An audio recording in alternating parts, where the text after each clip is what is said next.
The hunt for Osama bin Laden, the greatest manhunt in history.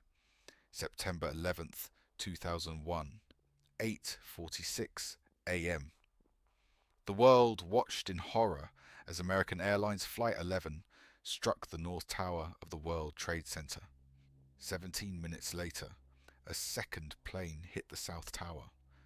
By the end of that morning, nearly 3,000 lives were lost, and America declared war on an enemy that seemed invisible. The hunt begins. The mastermind behind the attacks had become the most wanted man on Earth. What followed was the most expensive and relentless manhunt in history. A decade-long pursuit between the world's most powerful intelligence agencies and a ghost who always seemed one step ahead. Within hours, US intelligence focused on one name: Osama bin Laden. The CIA had tracked him for years, but he always escaped. In 1998, 66 cruise missiles struck his camps in Afghanistan. He was gone hours before impact. By 2001, a CIA unit existed for one purpose only: find bin Laden. They mapped his network.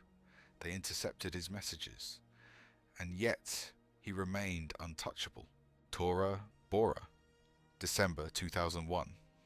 US Special Forces closed in on bin Laden in the caves of Tora Bora, surrounded, bombed, facing certain death. He recorded what was believed to be a farewell message, but then he vanished. Despite satellites, drones, and hundreds of troops, the world's most wanted man slipped through the mountains. Some say secret tunnels. Others claim warlords were paid millions. The truth remains hidden. Following the courier. The real breakthrough came not from satellites, but from a single man, a courier known as the Kuwaiti.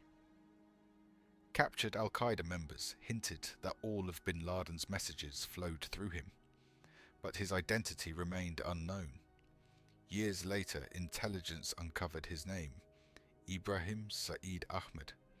Tracking him was nearly impossible, until 2010, when he made one mistake. He changed his phone habits, algorithms flagged his number, surveillance followed his signal straight to Pakistan. The fortress. In August 2010, agents spotted his car.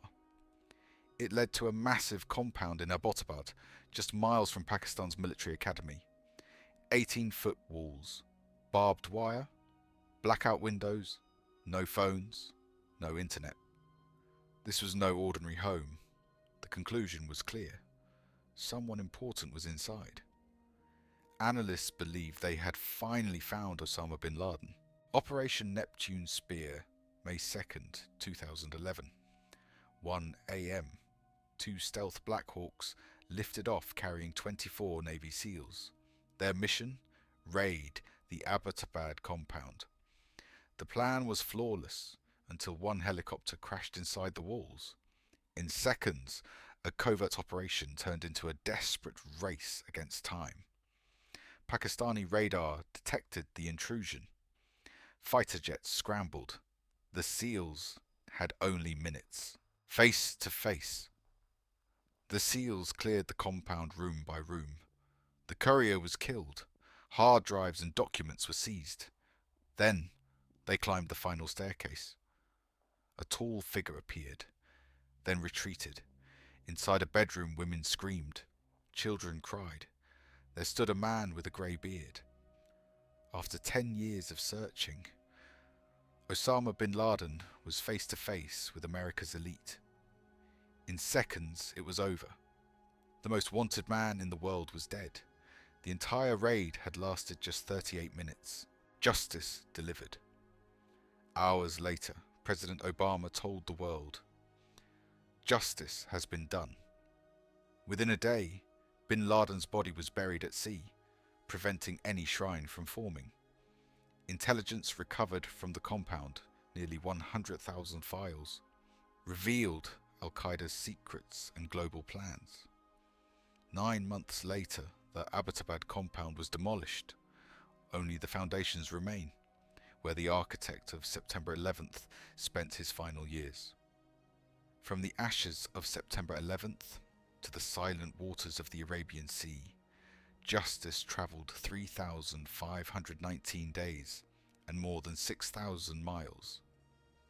But arrive it did, delivered by 24 American warriors, who proved that no terrorist, no matter how hidden, is beyond the reach of American resolve.